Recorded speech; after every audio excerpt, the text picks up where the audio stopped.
Shalom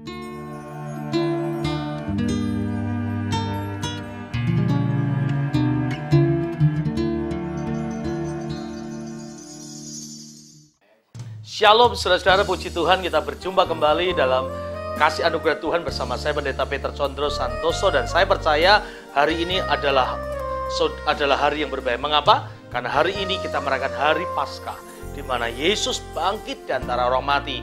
Dan perayaan Paskah merupakan perayaan puncak dari umat Kristen, karena disitulah letaknya saudara-saudara kekristenan sudah boleh dinyatakan di dalamnya. Mari kita akan membuka Alkitab kita bersama-sama di dalam Lukas pasal 24. Pada hari berbahagia ini kita merenungkan firman Tuhan, bagaimana Tuhan yang bangkit itu sudah mengerjakan sesuatu yang ajaib. Dikatakan Lukas pasal 24 ayat pertama dikatakan sampai ayat yang ke-9 berkata demikian. Tetapi pagi-pagi benar pada hari pertama minggu itu mereka pergi ke kubur membawa rempah-rempah yang telah disediakan mereka. Mereka mendapati batu sudah terguling dari kubur itu. Dan setelah masuk mereka tidak menemukan mayat Tuhan Yesus. Sementara mereka berdiri termangu-mangu karena hal itu, tiba-tiba ada dua orang berdiri di dekat mereka memakai pakaian yang berkilau-kilauan. Mereka sangat ketakutan dan menundukkan kepala, tetapi kedua orang itu berkata kepada mereka, "Mengapa kamu mencari dia yang hidup di antara orang mati? Ia tidak ada di sini, ia telah bangkit. Ingatlah apa yang dikatakannya kepada kamu ketika ia masih di Galilea, yaitu bahwa anak manusia harus diserahkan ke tangan orang-orang berdosa dan disalibkan dan akan bangkit pada hari yang ketiga." Maka teringatlah mereka akan perkataan Yesus itu. Dan setelah mereka kembali dari kubur, mereka menceritakannya semuanya itu kepada 11 murid dan kepada semua saudara yang lain. Puji Tuhan, saudara-saudara. Kalau kita membaca ayat ini, kisah tentang Paskah, kisah tentang kebangkitan Tuhan, maka saya boleh mendapatkan 3 hal penting mengapa Paskah itu menjadi penting. Mengapa Paskah itu menjadi sesuatu yang perlu kita rayakan, mengapa Paskah itu menjadi makna yang utama dalam iman kita. Yang pertama, Paskah atau kebangkitan Tuhan menunjukkan bahwa Yesus sudah mengalahkan maut. Yesus sudah mengalahkan kematian itu. Yesus sudah mengalahkan musuh utama, persoalan utama manusia, yaitu kematian. Saudara-saudara, kematian tidak dapat dikalahkan oleh manusia. Kematian adalah batas akhir dari kekuatan manusia. Kematian adalah batas akhir dari kehidupan manusia di dunia. Kematian adalah masalah yang terbesar dalam kehidupan manusia, karena kematian manusia tidak bisa menambah usia orang. Tetapi Yesus bangkit dari kematian. Yesus mengalahkan roh maut dan kematian. Dan dia bangkit dengan dirinya sendiri. Dia tidak dibangkitkan oleh satu kuasa, tidak dibangkitkan oleh yang lain, tapi dia membangkitkan dirinya sendiri, mengalahkan kuasa-kuasa kematian dan maut itu, supaya dia boleh mengalami sesuatu yang indah. Dengan kata lain, saudara-saudara, Allah menunjukkan eksistensinya sebagai Allah yang tidak terbatas, Allah yang tidak dapat mati, Allah yang kekal, yang dari dulu, sekarang, sampai selama-lamanya, yang kuasanya tidak berubah, dan Allah yang kekal. Karena apa? Karena Allah tidak dibatasi oleh batas-batas manusia, yaitu kematian. Dengan demikian, saudara-saudara, kita boleh bangga karena kita menyembah Allah yang tidak terbatas. Kita menyembah Allah yang tidak dibatasi oleh kematian akhir secara fisik. Allah yang boleh mengalahkan kematian, maut yang paling ditakuti oleh manusia. Kalau mati saja dapat dikalahkan, kematian saja dapat dikalahkan oleh Yesus, apalagi hanya sekedar masalah dan persoalan hidup saudara, masalah dan penyakit saudara, masalah dengan problem kehidupan saudara yang lain. Saya mau katakan kepada saudara kekasih, mari kita belajar bersama-sama satu kata kunci di mana Paskah itu sudah menunjukkan kuasa Tuhan yang luar biasa, kuasa Allah yang hebat. Maka disebut dengan El Shaddai, Almighty God, Allah yang maha kuasa. Kenapa? Dia bisa mengalahkan kubur, kematiannya. Kalau saudara pergi ke Israel, ke Holy Land, saudara di sana dapat melihat memang ada 2 versi, kubur secara Katolik dan kubur secara Kristen. Banyak orang bertanya kepada saya kalau setiap kali saya tour ke Israel, "Pak, mana yang benar?" Saya bilang saya tidak bisa membuktikan mana yang benar.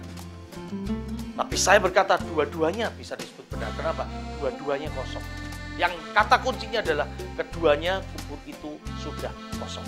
Dengan kata lain, saudara-saudara, justru kubur yang kosong membuktikan bahwa Dia Allah yang perkasa, yang maha kuasa. Tapi hal yang kedua yang kita pelajari dari Paskah, saudara-saudara, adalah bahwa Paskah itu menunjukkan kebenaran Allah, kebenaran Yesus sebagai satu pribadi yang luar biasa. Yesus berkata berkali-kali bahwa nanti anak manusia akan mati, tapi pada hari ketiga akan bangkit dari kematian. Dan banyak orang menertawakan, banyak orang-orang Farisi menertawakan bagaimana mungkin seorang manusia bisa bangkit setelah mati. Memang itu pikiran humanis, pikiran manusia, pikiran yang dibatasi oleh kemanusiaan. Tidak salah, karena dia berpikir berorientasi pada titik tolak manusia itu sendiri.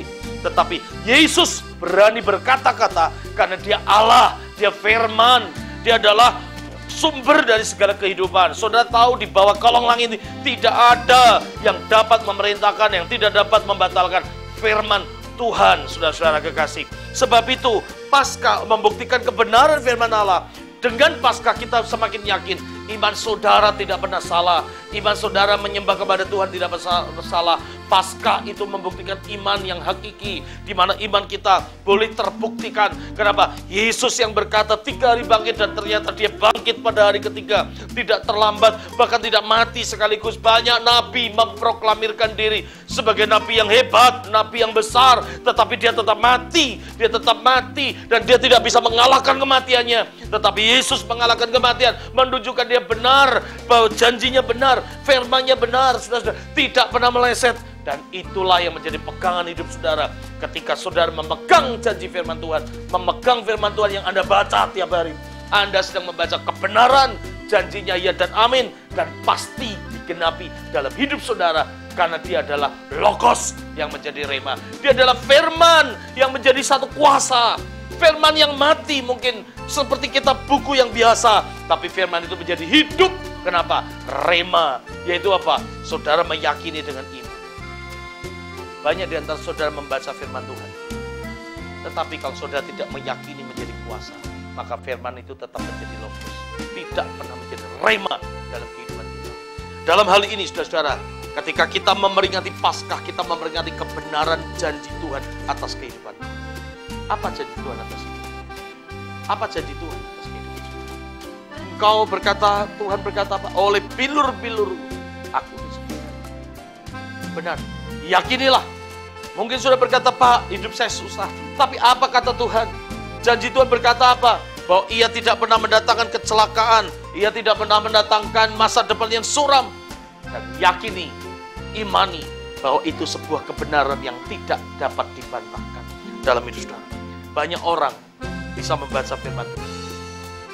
Banyak orang tahu firman Tuhan. Tapi berapa banyak orang meyakini itu kebenaran? Charles Chap berkata, many know about it, but the few have the knowledge of it. Banyak orang hanya sekedar tahu firman Allah, tapi tidak pernah mengimani firman itu ada dan terjadi dalam kehidupan. Sebab itu, saudara kekasih, melalui peristiwa kebangkitan, hari ini kita merayakan Paskah. Hari ini kita merayakan Paskah. Apa arti Paskah? Bukan sekedar tradisi setiap tahun, tetapi kita harus benar-benar meyakini firman Tuhan yang benar-benar kita rasakan dalam kehidupan. Biarlah janji firman Tuhan yang terjadi dalam hidup saudara, saudara yakini menjadi sebuah kebenaran yang menolong saudara, sehingga tidak ada alasan bagi saudara untuk kecewa.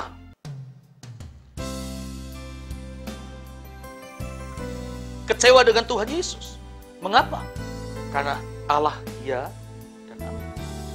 Janjinya, janji atas kehidupannya, janji atas kebangkitannya digenapi melalui Paskah. Sebab itu sepatutnya lah hari ini semua orang Kristen merayakannya dengan sukacita. Kenapa? Karena janji Tuhan itu ya dan amin. Sebelum dia menggenapi janji-janji atas hidupmu, sebelum dia menggenapi janji-janji atas keselamatan, sebelum dia menggenapi janji atas berkat-berkat bangsa Israel dan bangsa-bangsa yang lain, ketahuilah dia sudah menggenapi janjinya untuk bangkit dari antara orang mati pada hari ini. Dan itu merupakan satu berkat yang luar biasa. Sebab itu, saudara-saudara kekasih, ketika saya selalu mengadakan perjalanan di Holy Land yang terpikir, berpikir dalam hidup saya. Tempat-tempat di mana Tuhan pernah ada. Saya dapat melihat kebenaran demi kebenaran yang luar biasa. Ketika saya mencoba untuk pergi ke Tiberias,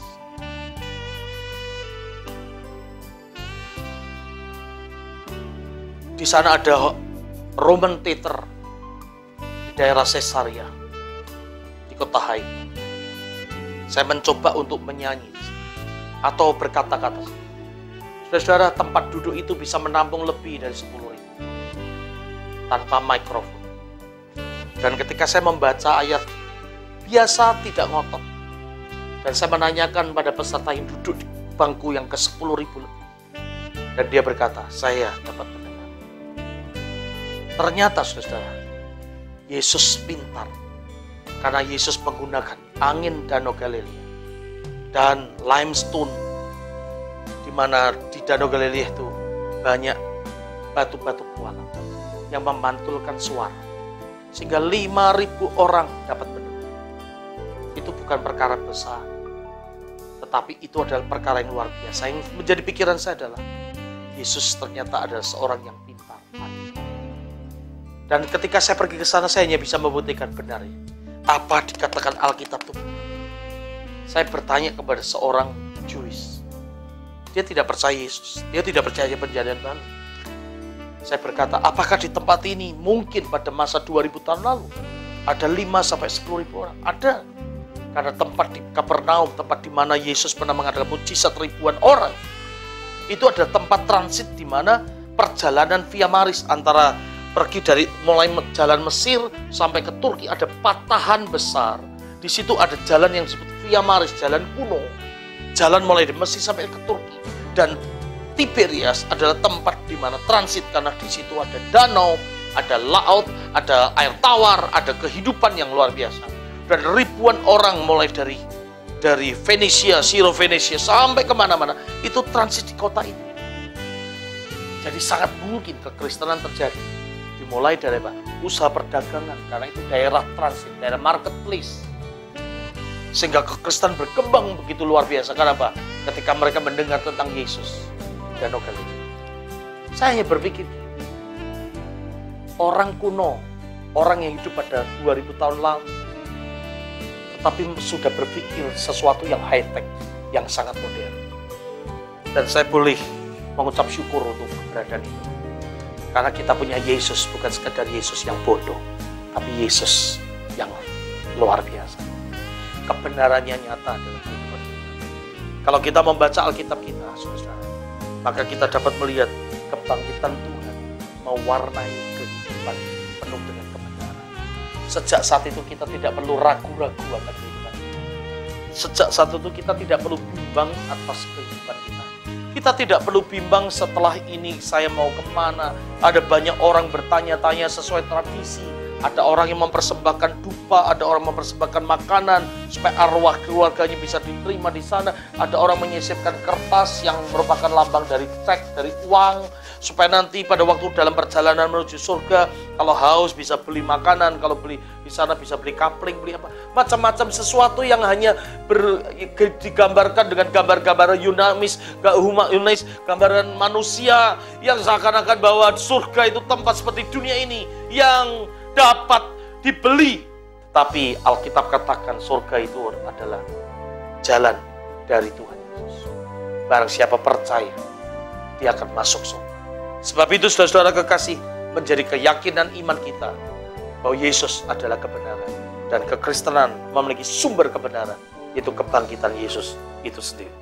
Yang ketiga, saudara-saudara, ayat yang ke-9 berkata, dan setelah mereka kembali dari kubur, mereka menceritakan semuanya itu kepada ke-11 murid dan kepada semua saudara yang lain. Dengan kata lain, kebangkitan Tuhan menjadi satu titik tolak. Kebangkitan Tuhan menjadi satu titik tolak di mana kekristenan pada saat itu mulai diakui. Bukan diakui secara hukum, bukan diakui secara fakta. Ada banyak orang kelompok mengaku dirinya Kristen jadi diakui agama Kristen. Bukan. Banyak orang mengakui sebuah agama oleh karena ada komunitasnya, ada orang-orangnya, ada jemaatnya. Banyak orang mengakui sebuah agama oleh karena saudara-saudara ada hukumnya.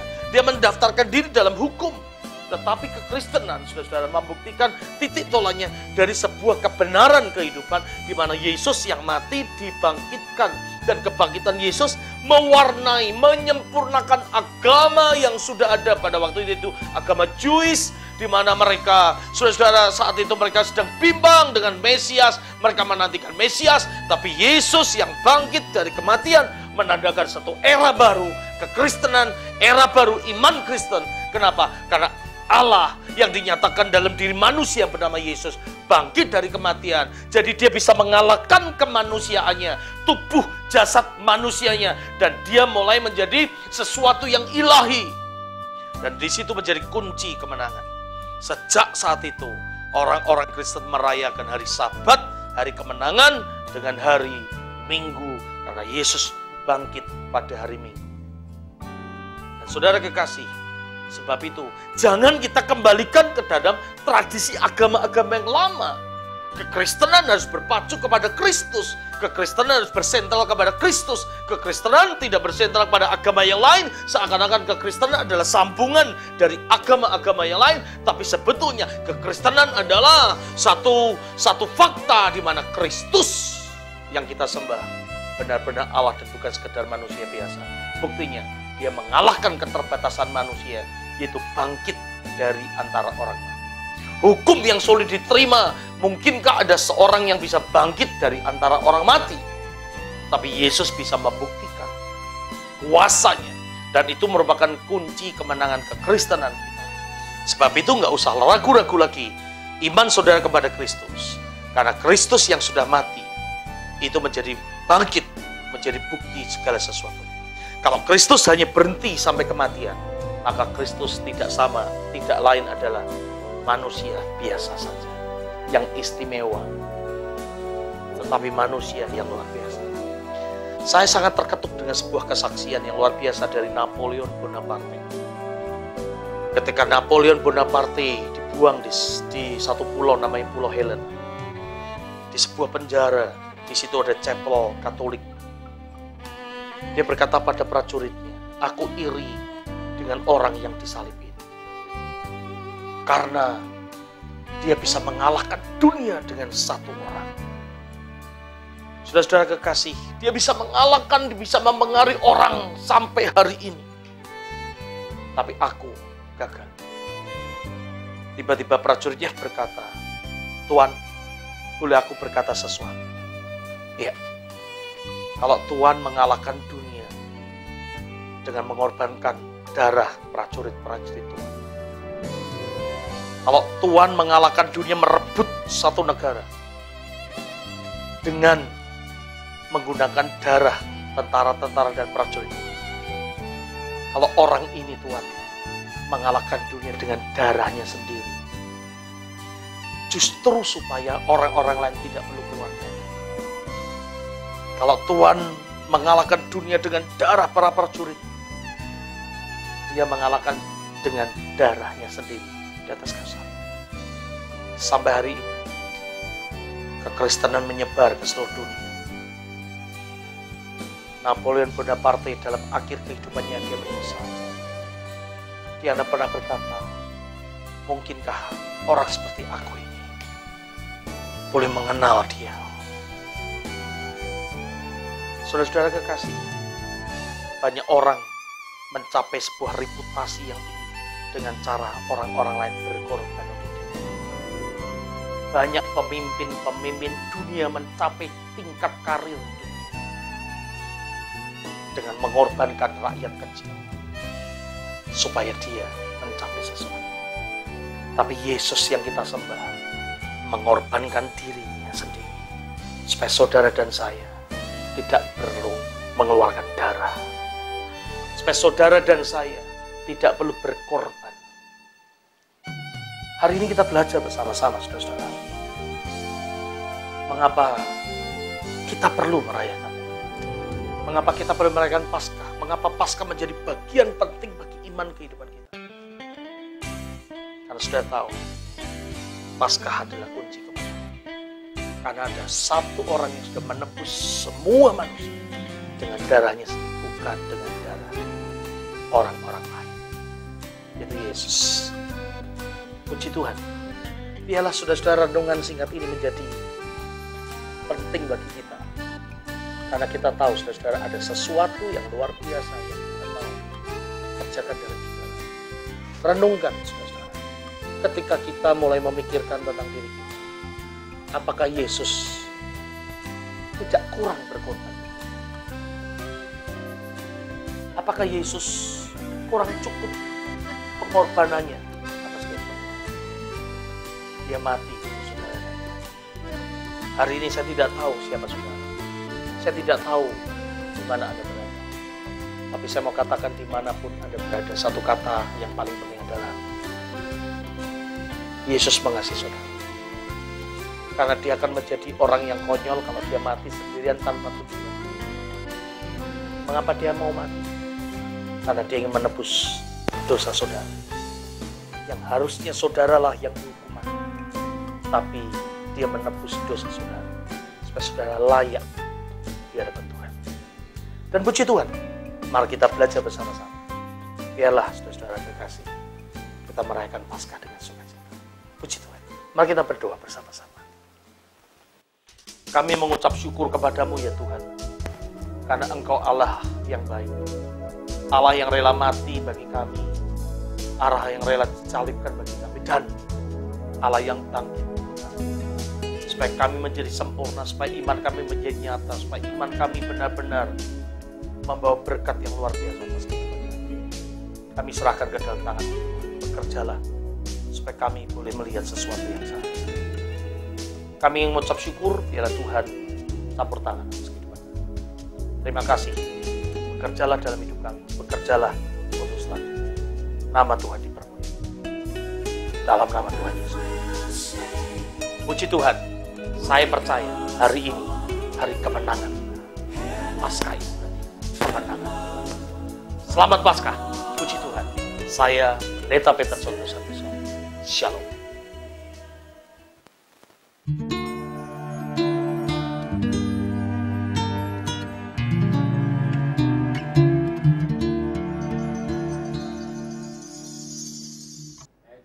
Shalom saudara-saudara, puji Tuhan. Bersama saya Pendeta Peter Sondro Santoso. Ada sebuah program yang dapat menolong saudara. Kadang-kadang kita memasuki satu hari dengan penuh persoalan.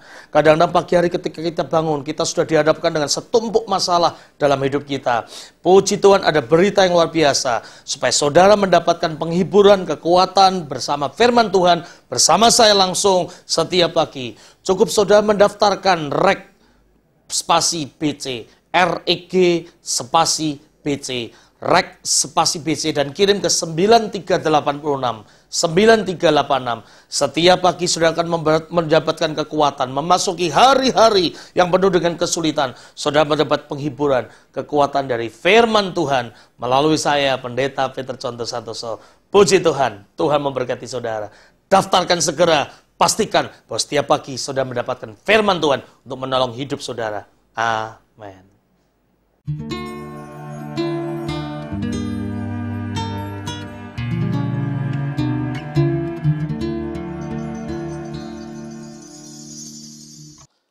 Satu hari ketika saya menghadiri pelantikan gubernur di Kalimantan Barat, keesokan harinya ada satu hari yang kosong dan saya mencoba untuk berjalan ke satu tempat yang saya tidak pernah kunjungi, saudara-saudara. Tepatnya 30 km dari kota Pontianak. Saya terkejut ketika di tengah-tengah hutan belantara itu ada sebuah gereja yang sedang dibangun oleh masyarakat hampir 2 tahun. Dan di sebelah gereja itu ada sekolah, di mana sekolah itu hanya terdiri satu lokal, dan kelas anak-anak kelas 1 sampai kelas 6 berkumpul menjadi satu. Saya berkata kepada gurunya, kepada anak-anak itu, siapa gurunya? Bapak Pendeta. Ternyata 30 kilo dari kota Pontianak ada sebuah pedalaman yang lebat luar biasa, di mana anak-anak dan jemaat di sana sangat miskin sekali. Tidak memakai sepatu, sekolah apa adanya tanpa buku dan buku tulis, hanya sebuah board yang dibuat ala kadarnya. Saudara-saudara, hati saya sangat terketuk. Ketika saya melihat itu, saya menangis dan saya berkata kepada orang yang membawa saya, kira-kira berapa juta dibutuhkan untuk membangun sebuah sekolah yang sederhana dan gereja yang sederhana. Tidak lebih dari 50 juta, Pak, untuk lokal sekolah dan gereja. Melalui acara ini, saudara-saudara, hati saya mengetuk saudara.